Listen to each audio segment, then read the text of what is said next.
कहते हैं कि teachers are the torch bearers for the student, तो सही कहते हैं। Thank you teachers, because these performances would not have been possible without your vision and dedication. तो थैंक यू सो मच। की अंतिम परफॉर्मेंस जो आने वाली है वो सिर्फ डांस नहीं है, ये है रिदम, एक्सप्रेशंस और कॉन्फिडेंस का पावर पैक कॉम्बिनेशन। हर स्टेप में ग्रेस है, हर मूव में जोश है और हर बीट पर स्टेज थोड़ा और चमकने वाला है। So be ready and put your hands together and cheer loudly as we welcome our talented students who are all set to rock the stage.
So beautiful, so elegant, just looking like a wow.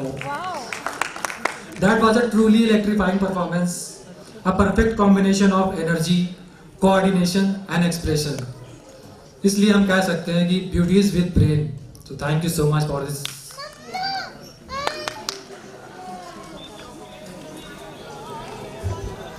जिस बच्चे ने आज announcement किया है, इसने हम लोग को यहाँ आने से पहले बोला था, मैम मुझे बहुत डर लग रहा, मैंने कभी माइक नहीं पकड़ा, और आज कितना अच्छा कॉन्फिडेंस से बोल रहा है।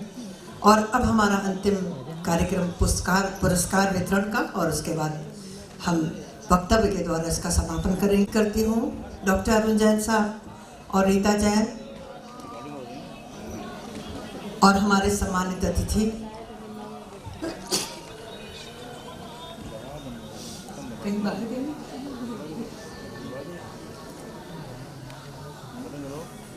श्रुति।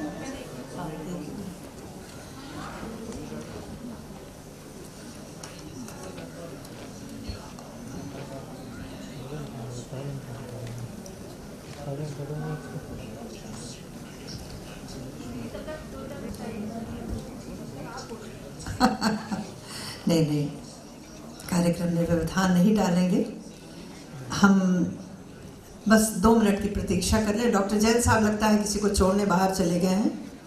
और सभी सम्मानित अतिथियों को प्रणाम, स्नेह वंदन। आज यहाँ पर हम सब लोग पुस्तक विमोचन समारोह में एकत्रित हुए हैं, लेकिन उसके ऊपर तो बहुत चर्चा हो चुकी है। मैं सिर्फ एक बात बस कहना चाहती हूँ कि जो बच्चे आपके सामने परफॉर्मेंस दे रहे थे और अच्छी तरह से सब परफॉर्म कर रहे थे, इनके पीछे बहुत मेहनत करी जाती है। जब ये आते हैं इनको बिल्कुल डरे सहमे होते हैं और कहते हैं नहीं हमसे नहीं हो पाएगा। पढ़ाई के संग संग, फिजियोथेरेपी के संग संग जो ये आत्मविश्वास इन लोगों के अंदर जगाया जाता है, ये भी छोटी मोटी चीज़ नहीं है। घर का वातावरण, जिन बच्चों का कभी अपने घरों में बर्थडे भी नहीं मनाया जाता, उनको उनके जन्मदिन पर यहाँ पर ये भाभी और भाई हमारे उनका केक कटवाते हैं, उनको इतना प्यार देते हैं कि उनको लगता है कि यही मेरे माँ बाप हैं। जब माँ बाप के सम्मान की बात आती है तो बच्चे फिर ये परफॉर्मेंस देते हैं जो भी आपने देखी है। तो मैं उस दुख की कल्पना तो नहीं कर सकती जो हमारे परिवार पे आया था और जो मेरे भाई भाभी के ऊपर आया था, लेकिन मैं नतमस्तक हूँ दोनों के लिए कि उन्होंने अपने दुख को इतने अच्छे तरीके से बच्चों के अंदर प्रेम भर के, उनमें आत्मविश्वास जगाकर, जिन्हें पता भी नहीं होता कि हमारे अंदर इतना टैलेंट छुपा हुआ है, उसको उकेर के निकालते हैं और उसके बाद उनको इस हद तक, जितना आपने अच्छा परफॉर्मेंस देखा, इस हद तक लाते हैं। बच्चे मैंने देखा है कि जब आते हैं बिल्कुल ऐसे होते हैं कि पता ही नहीं रहता, डरते हैं, घुसते हुए भी डरते हैं, और उसके बाद जब जाते हैं इतना प्यार सम्मान लेके जाते हैं जिसके लिए कि शब्द कम पड़ जाते हैं। तो बस इन्हीं 4 शब्दों के संग मैं आप सबको प्रणाम करती हूँ। जब तक डॉक्टर अरुण जैन साहब आते हैं, तब तक मैं डॉक्टर संजीव जायसवाल जी को सादर आमंत्रित करती हूँ कि वे अपने वक्तव्य से अपने विचार प्रस्तुत करें और हम सबका प्रोत्साहित करें। हमें मैं सभागार में उपस्थित सभी अतिथियों को प्रणाम करता हूँ। पता नहीं क्यों आजकल कई कार्यक्रमों में मेरे नाम के आगे डॉक्टर शब्द जोड़ दिया जाता है। मैं विनम्रतापूर्वक कहना चाहता हूँ, मैंने डॉक्टरेट नहीं की है, मैं माँ सरस्वती का एक छोटा सा सेवक मात्र हूँ।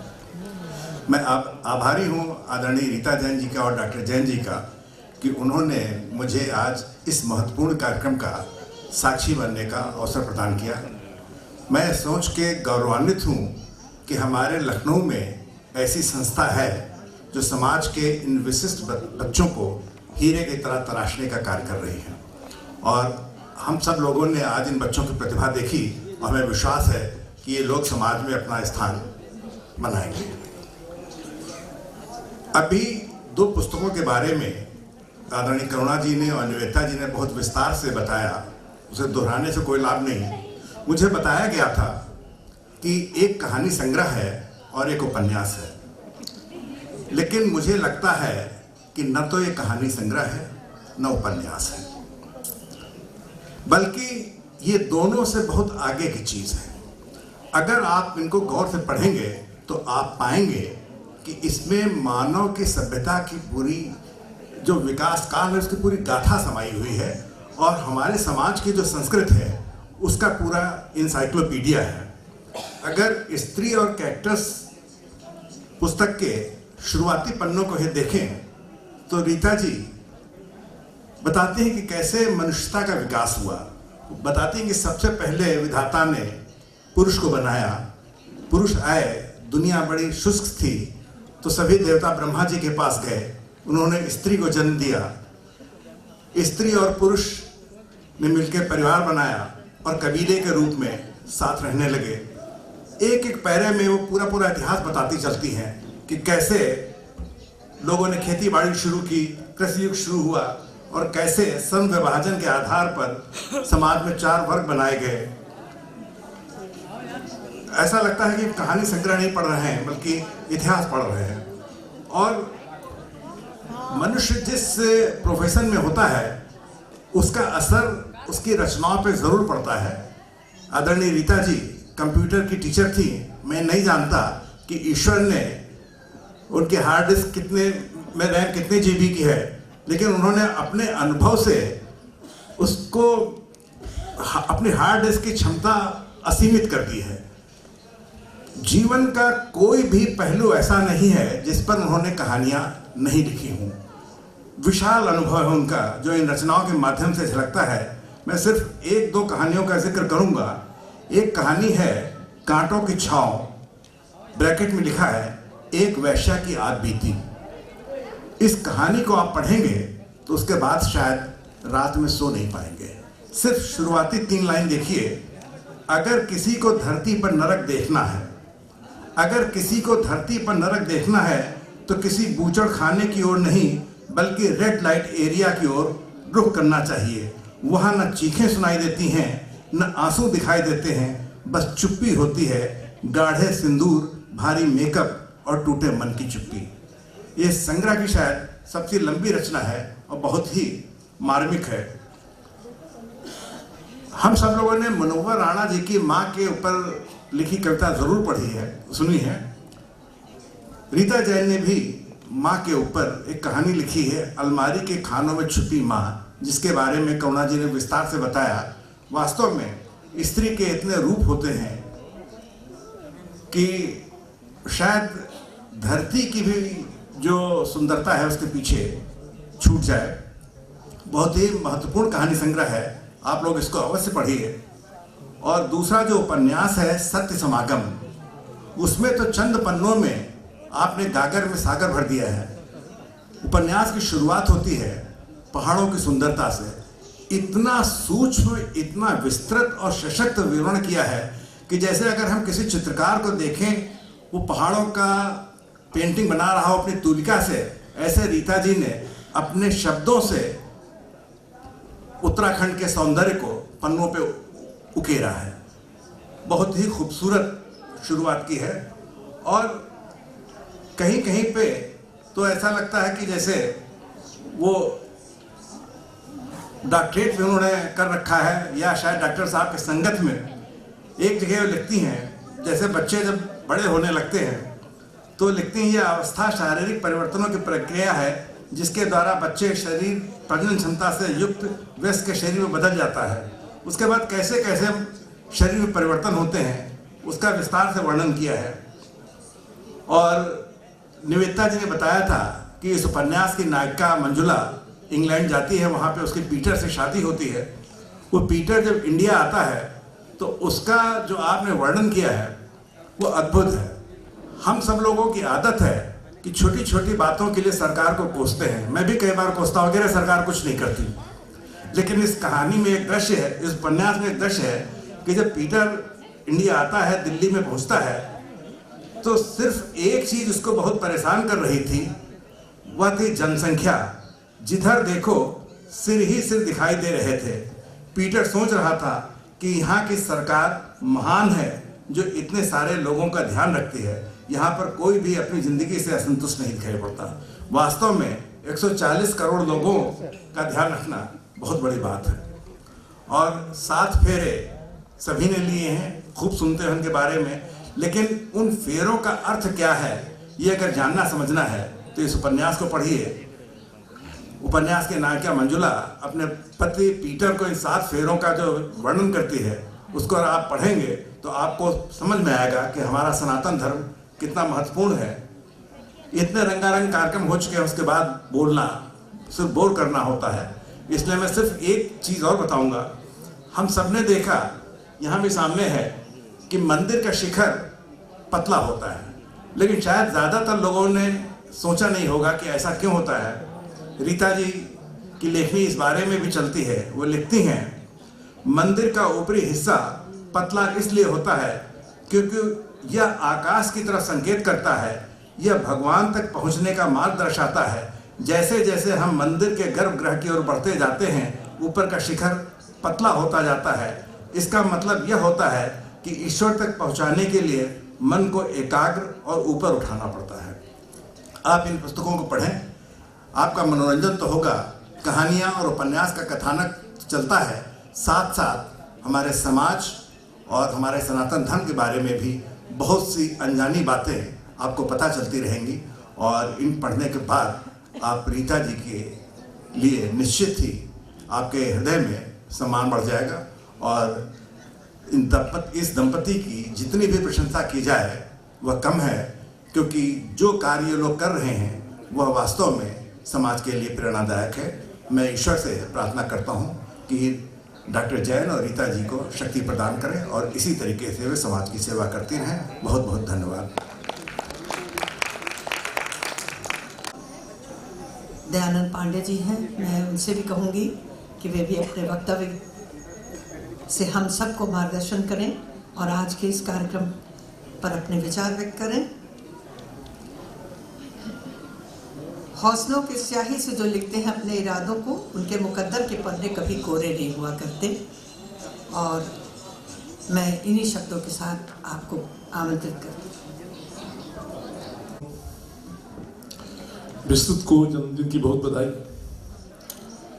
रीता भाभी को दोनों किताबों की बहुत बधाई। 41 साल हो गए मुझे लखनऊ में रहते हुए और 40 साल हो गए डॉक्टर साहब का स्नेह आशीष पाते हुए मुझे। वो हालांकि 35 साल अभी बता रहे थे, लेकिन मुझे याद है 40 साल हो गए। हर सुख हर दुख में आधी रात भी खड़े रहते हैं, ये आसान नहीं है। मैं कहीं भी रहूँ देश में दुनिया में, फोन करता हूँ तुरंत साथ खड़े हो जाते हैं। बात यहाँ किताबों की करनी है। स्त्री और कैक्टस सत्य समागम दोनों की। मैं गोरखपुर से आता हूँ। वहाँ विश्वविद्यालय में एक बार आचार्य हजारी प्रसाद द्विवेदी वाइवा लेने आए। एक लड़की आई जिससे उन्होंने करुण रस के बारे में पूछ लिया, वो छूटते ही रो पड़ी। बाद में जब मार्कशीट बनी वाइवा की तो सर्वाधिक नंबर आचार्य हजारी प्रसाद द्विवेदी ने उस लड़की को दिया। और जो उपस्थित आचार्य थे वहां गोरखपुर विश्वविद्यालय के, उन्होंने पूछा, उस लड़की ने तो कुछ बताया ही नहीं यार, आप उसको सबसे ज्यादा नंबर दे रहा है। उन्होंने कहा भाई उससे करुण रस के बारे में पूछा और उसने सीधे करुण रस उपस्थित कर दिया, इससे ज्यादा क्या चाहिए था। तो कई बार करुणा ऐसे ही होती है। और रीता जी के इन दोनों उपन्यास और कहानी संग्रह में वही करुणा बार बार उपस्थित होती है। कैक्टस यानी नागफनी, असल में क्या है, नागफनी पर्यावरण के लिए बहुत जरूरी है, यह राजस्थान में जाके आप जान सकते हैं। उसी तरह स्त्रियां भी हमारे समाज के पर्यावरण के लिए कितनी जरूरी हैं, इस कहानी संग्रह और उपन्यास को देखकर आप जान सकते हो। वैसे भी हमारे जीवन में माँ बहन पत्नी जो पर्यावरण को हमारे बनाती हैं, जो मनुष्य के जीवन को मनुष्यता देती हैं, वो आसान नहीं है।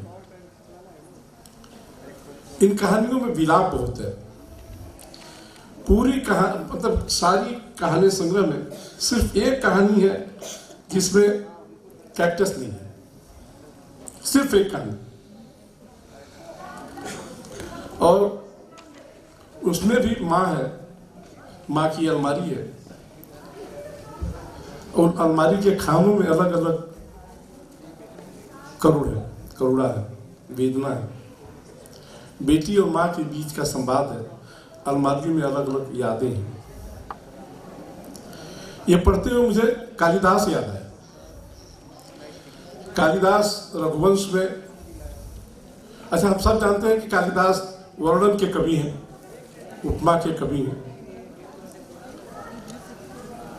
और मैं पाता हूं कि जितने भी लोगों को मैंने पढ़ा है, कालिदास सिर्फ न सिर्फ बड़े कवि, रामायण कथा भी उन्होंने सबसे अच्छी लिखी है। लोकप्रिय और जनप्रिय तुलसीदास की रामचरितमानस है, लेकिन सर्वश्रेष्ठ कालिदास की रघुवंश है।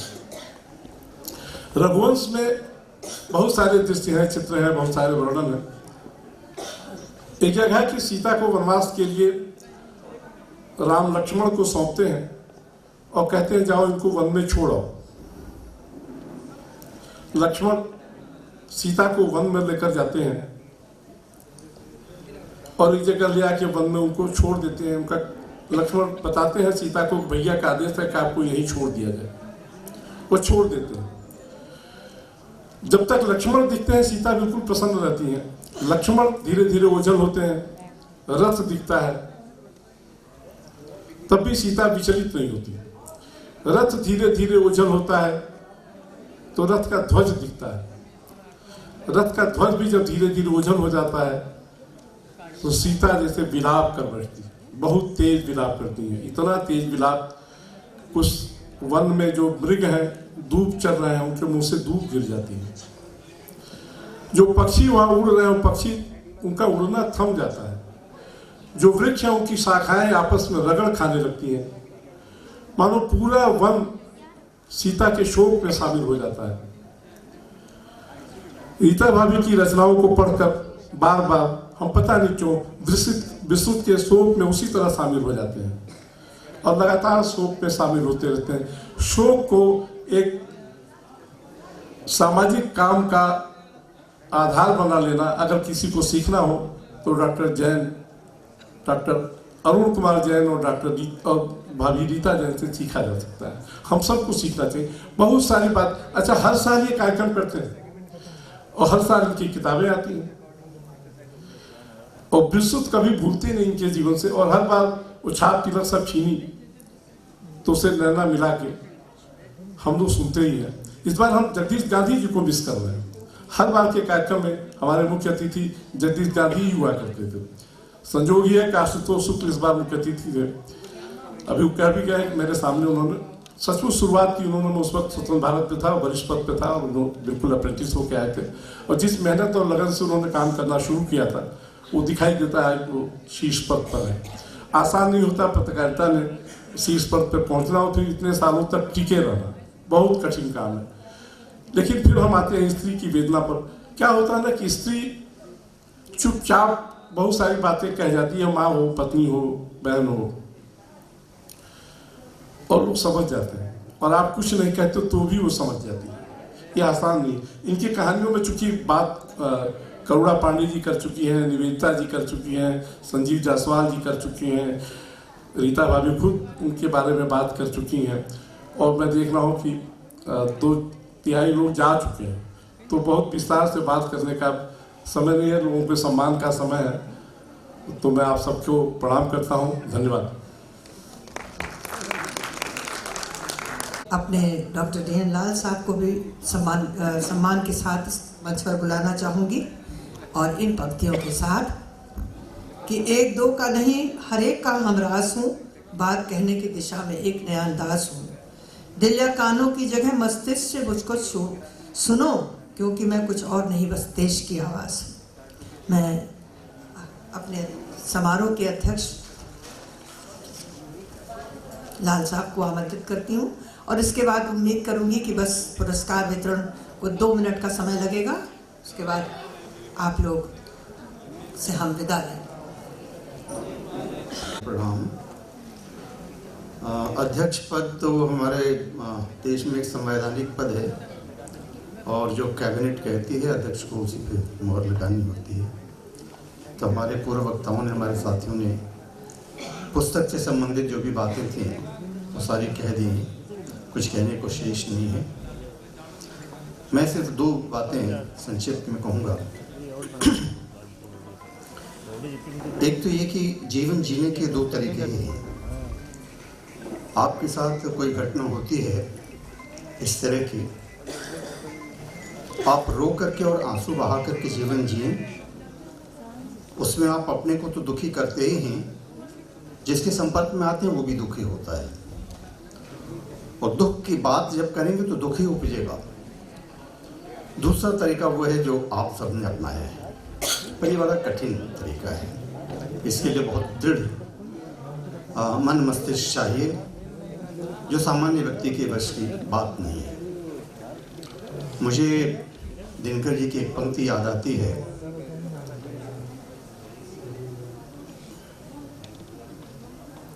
सच है विपत्ति जब आती है, कायर को ही दहलाती है, सुरमा नहीं विचलित होते, क्षण एक नहीं धीरज खोते, विघ्नों को गले लगाते हैं, कांटों में राह बनाते हैं। आपने वो काम कर दिखाया है। सामान्य व्यक्ति तो विपत्ति की अवस्था में स्वयं भी विचलित होता है और अपने आसपास के लोगों को भी विचलित कर देता है। एक पुस्तक आई जिसके विषय में पढ़ रहा था, थोड़ा समय उसका संस्मरण, जो आपका व्यक्तित्व है आप दोनों का, डॉक्टर जैन और रीता जैन का, उसके संबंधित ठीक उसी विषय पर जो है डॉक्टर रिचर्ड मार्टिन की एक पुस्तक आई है, celebrating the life of A loved one, ठीक इसी विषय पर। उसका हिंदी अनुवाद उन्होंने लिखा है कि आपको अपनी प्रियजनों को प्यार से याद कर अपनी प्रिय वस्तुएं अपने समीप रखना चाहिए। आपको उनके लिए जो भी करना है वह दुखी होकर मत करिए, उन्हें अपने मन में और अपने समीप रखिए।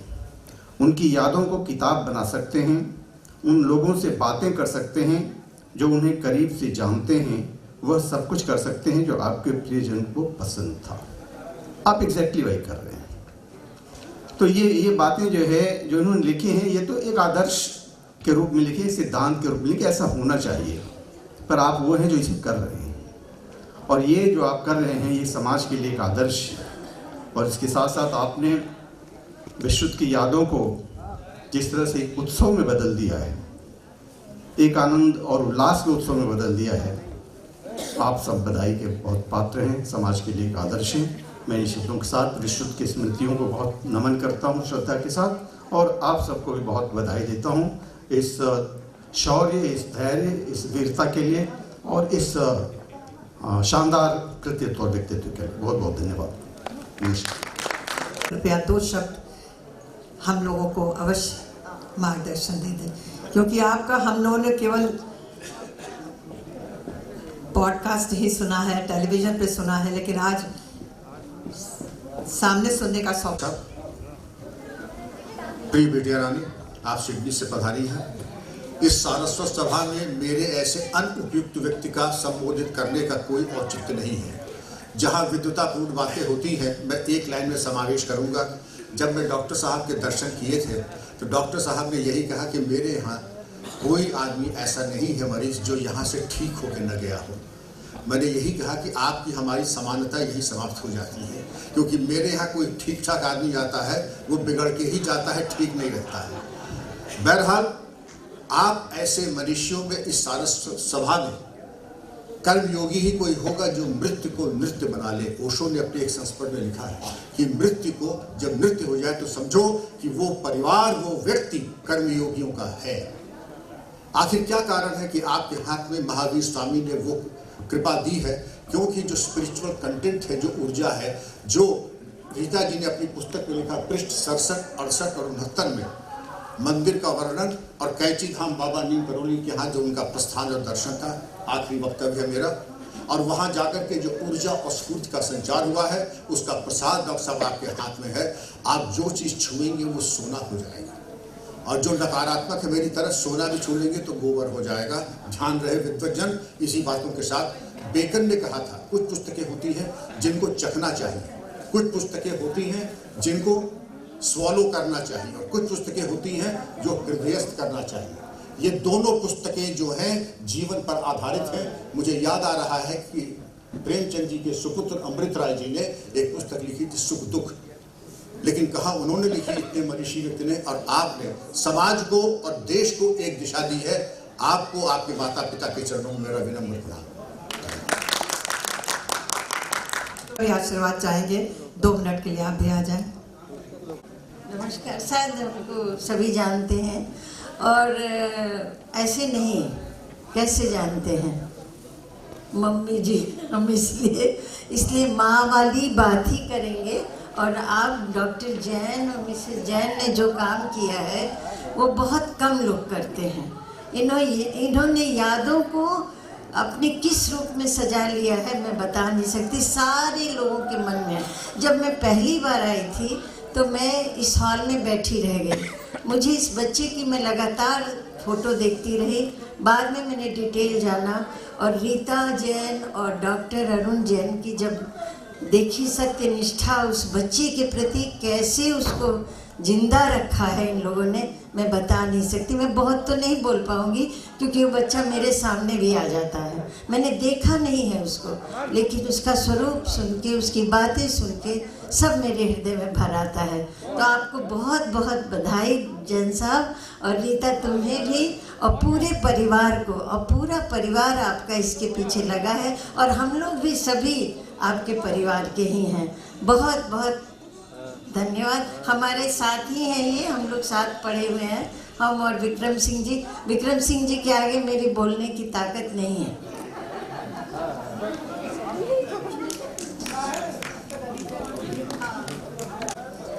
आप थोड़ा सा लेट तो हो गया, पर बच्चों को बहुत अच्छा लगेगा आप लोग के हाथ से पुरस्कार मिलना। तो आदि जैन, जिसने अपने बारे में वैसे बता चुकी है, पर मैं ये बताना चाहती हूँ, ये स्टूडेंट ऑफ द सीरीज है। ये बहुत ही टॉपर है और बहुत कॉन्फिडेंस इसके अंदर डेवलप हुआ है। और अब ये अब ये बहुत अच्छी जगह काम कर रही है और अपना और अपनी मम्मी का पूरा ध्यान रख रही है। इसके फादर की बहुत छोटी सी उम्र में डेथ हो गई थी, तो इसके लिए आदि जैन, आउटस्टैंडिंग स्टूडेंट ऑफ 2023। इस समय वर्तमान में भी ये जॉब कर रही है और अपनी माता का जो है वो परिपालन भी करती है और अपना भी देखभाल कर रही है। और आदि जैन दूसरी है प्रिया शर्मा। Priya Sharma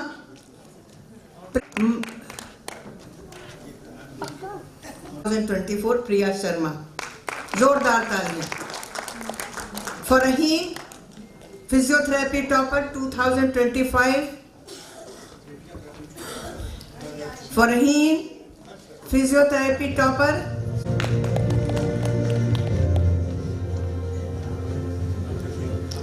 Farheen physiotherapy topper 2025।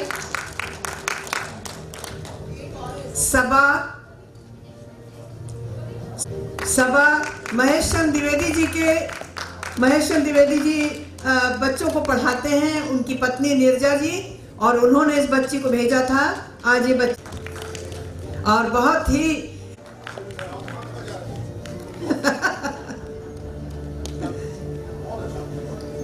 अदीब Ahmad physiotherapy first year 2025 topper.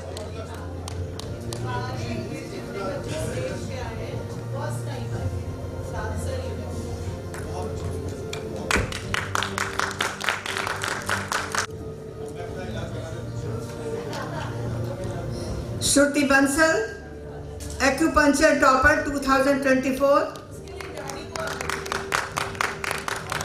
इसको पकड़कर इनके पापा ने जबरदस्ती एक्यूपंक्चर करवाया है कि तुम सीखो। Vedika Srivastava guest lecture. Vedika Srivastava guest lecture.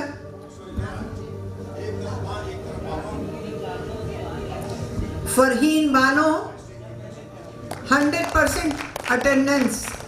For Heen Bano, 100% attendance 2024. जल्दी आओ, भाग के आओ.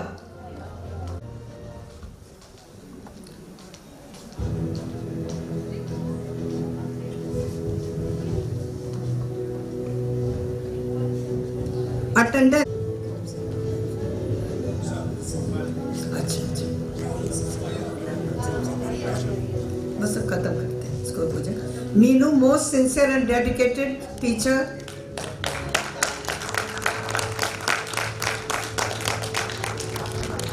Sabina, multi talented and dedicated teacher.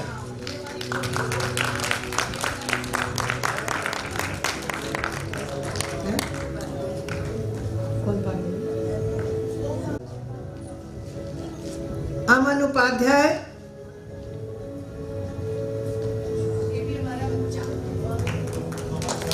Aman Upadhyay के बारे में ये कहना चाहूंगी,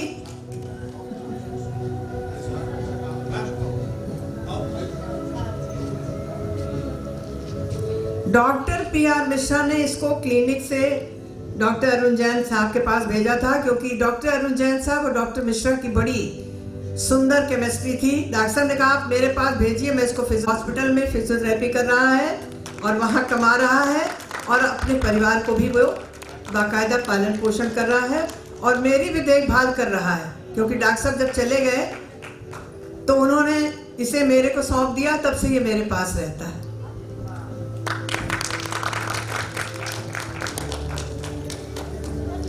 बहुत बहुत धन्यवाद हमारे सभी सम्मानित अतिथियों का. हमारी एक स्टूडेंट छूट गई, शिवानी मिश्रा, जिसने आप लोगों को कविता सुनाई थी. शिवानी मिश्रा. शिवानी. ये सारे बच्चे जॉब पर लग गए हैं कहीं ना कहीं. ये बच्चे इतने बिजी हो गए हैं कि आपके पास. अब मैं श्रुति बंसल जी से कहूंगी कि कृपया श्रुति बंसल.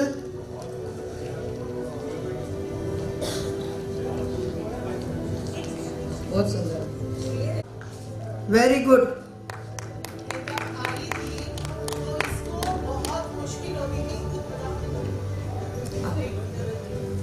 जब मैं यहाँ आई थी तो हमें लगा हम कर नहीं पाएंगे, हमें कुछ नहीं आता था यहाँ. फिर हमने निर्णय लिया कि जब हम आए तो करके जाएंगे. तो हमने पढ़ना चालू किया और फिर हम निकल गए डिप्लोमा. निकल नहीं गई, ये बहुत अच्छा निकल गई.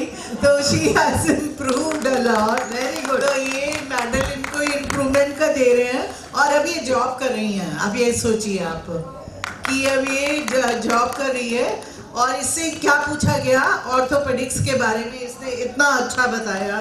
वेरी गुड है.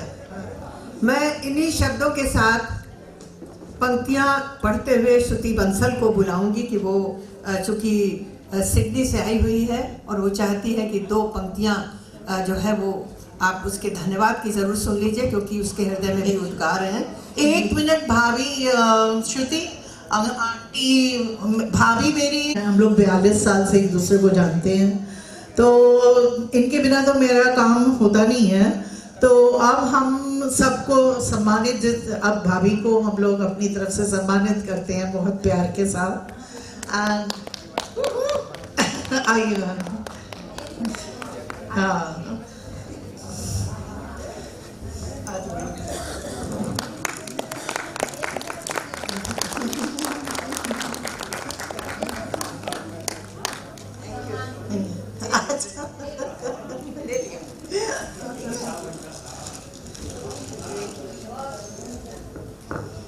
Good evening, everyone.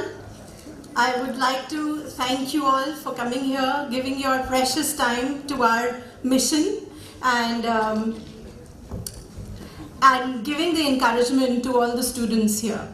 I'd like to thank the chief guest, Ashutosh Shukla Sarji, other honorary guests, Dayanand Pandey uncle, Sanjeev Jaiswal ji, Karna Pandey ji, Nivedita Shri ji, Dayanand Lal ji, Vikram Singh ji, and of course my favorite Anjana Mishra auntie ji for doing such a wonderful job always.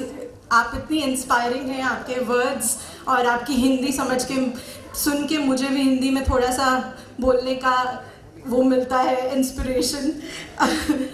Purnima Bhasin aunty जो आ नहीं पाई but उनका बहुत mummy के लिए support रहा है, so we are missing her a lot. Madhu बुआ ji and Ramesh फूफा ji for organising the food parcels for us. सारी teachers Meenu, Sabina, Vedika, Rama ma'am, doctor Jain, Mrs Jain for being such wonderful teachers. हमने उनके प्रोडक्ट्स देखे हैं आज, वो कहाँ से कहाँ पहुँचे हैं. तो thank you so much for all your hard work and dedication. All the students, I am so proud of you. मैं पहले दिन जब रिहर्सल्स देखे और आज जो हुआ उसमें ज़मीन आसमान का फ़र्क है. तो एक एक दिन में you guys are improving and I am extremely proud of you. Very well done. All the parents who have come, सारे अपने बच्चों को प्रोत्साहन कर, आपने शायद पहली बार देखा होगा अपने बच्चों को स्टेज पे, एंड आई थिंक वो फीलिंग बहुत अच्छी है कि आप देख रहे हैं अपने बच्चों की progress. So thank you so much आने के लिए और उनका प्रोत्साहन बढ़ाने के लिए. And not least all the audience for coming, and सबसे ज़्यादा थैंक यू जो मैं मिस कर रही हूँ मेरे भाई के लिए. वो है हमारे साथी है, वो कहीं नहीं गया है और उन्होंने हमारी मम्मी को ऐसे इंस्पायर किया कि आज उनकी 10th बुक लॉन्च हो रही है. 10 बुक्स, इट्स बियॉन्ड इमेजिनेशन. 7 साल में इन्होंने 10 बुक्स लिखी एंड उस इंस्पिरेशन से ये सिर्फ एक वो नहीं है जिसको कहते हैं professional ambition. This is actually done for the विश्रुत foundation. विश्रुत foundation एक चैरिटेबल ट्रस्ट है और ये चैरिटी से चलता है, तो हम इसके लिए फंड रेज भी करते हैं एंड ये एक फंड रेजिंग एक्टिविटी है एक्चुअली जो कि संस्था को आगे चलाने के लिए काम आती है. तो मेरा आपसे सबसे निवेदन है कि मम्मी की बुक्स ज़रूर खरीदें. इसकी जो भी धनराशि है वो इन बच्चों के कल्याण के लिए और इनकी एजुकेशन के लिए जाती है. और उससे बढ़कर कि भी आप अगर कुछ डोनेट करना चाहते हैं तो हमारी डेस्क बाहर हैं, आप प्लीज़ डोनेट करिए बिकॉज़ ये संस्था चैरिटेबल संस्था है. मेरे मम्मी पापा तो चला ही रहे हैं, हम लोग इसमें कंट्रीब्यूट कर ही रहे हैं, लेकिन आपका कंट्रीब्यूशन भी चाहिए. एंड हम चाहते हैं कि ये इतने ही नहीं, हम और बच्चों को, हमारी कैपेसिटी है लेकिन हम भी लिमिटेड हैं जितने हमारे मीन्स हैं. तो अगर आपके हाथ से हाथ जुड़ेगा, आपका सहयोग मिलेगा तो ये और बड़ी होगी, हम और बच्चों को शिक्षा देंगे और वो और बड़े फिजियोथेरेपिस्ट बनेंगे. So thank you so much for coming and I hope you enjoy. And ये हम लोग फिर से नेक्स्ट ईयर मिलेंगे, ये तो वादा है. Thank you.